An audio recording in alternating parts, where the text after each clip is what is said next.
Nabalot naman ang takot ang masayang piyesta sa Pililla, Rizal matapos ang sunod-sunod na pagsabog sa isang bodega roon. At narito ang report ni Jamie Santos.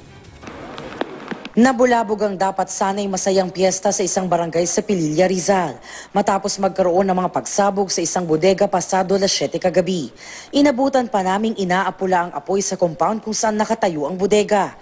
Nasira naman ang kisame ng katabi nitong gasolinahan. Kasunod yan ng dalawang pagsabog mula sa nasunog na bodega na narinig pa ng ilang tauhan ng gasolinahan. Hindi raw nila ito agad pinansin dahil inakalang fireworks lang ito dahil fiesta sa kanilang lugar.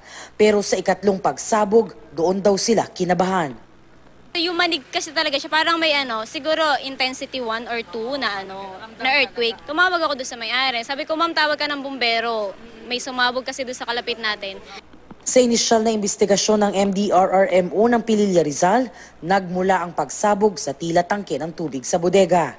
Hinala ng Bureau of Fire Protection, may kemikal na kasama ito.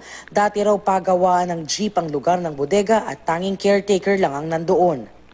Ongoing pa yung kanilang pagbobomba ng tubig kasi according to them, yung may mga pagnapatakan ng ulan, medyo nag-aapoy. Patuloy pang iniimbestigahan ng otoridad ang pinagmulan ng pagsabog at kung ano ang mga nakaimbak sa naturang bodega. Ito ang unang balita sa Pililla, Rizal. Jamie Santos reporting.